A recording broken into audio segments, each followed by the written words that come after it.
think back on my success as a female founder, as an entrepreneur, I started out in 1994 building the Trauma Management Group, and I had no female entrepreneur mentors for me. There were certainly lots of women in business, but I didn't really have anybody that I could talk to about, building a company, personal life, all those sorts of things.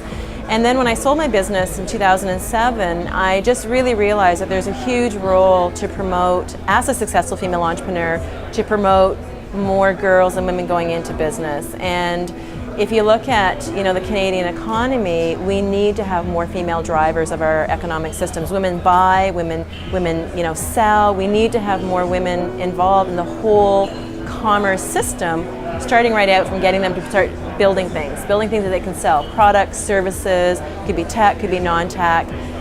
Women need mentors like me, or role models like me, who have had success, who can come forward and go, I didn't come from money, I didn't marry money, I didn't win it, I built it. And women look up to women like me and go, wow, if she can do it, I can do it too. So I think it's the power of creating a female founder network, which is really what I'm interested in, to help spur more economic growth by getting more girls and women involved in building stuff. So if they're coming out of the School of Engineering, instead of going to work for a startup, think about going and building a startup or being a co-founder. I didn't have my children until after I was well on my way with my company success.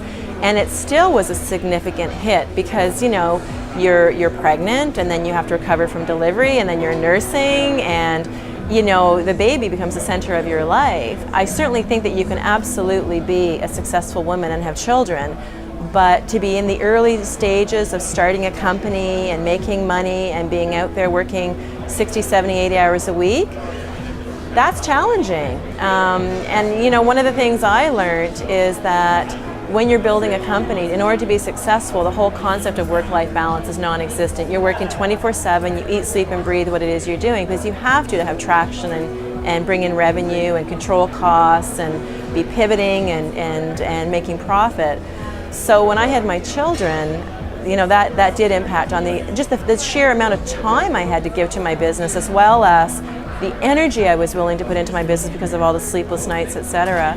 So I did a Q&A recently this summer for International Startup Fest, and what I say to a lot of young women is, this is just my philosophy, is, hold off on having babies until your company is well underway, and you can actually replace yourself in the company and your company doesn't go down. But again, that's just my philosophy. That's what I experienced. I didn't choose my personal partner well, so as a result, I didn't have that backup at home.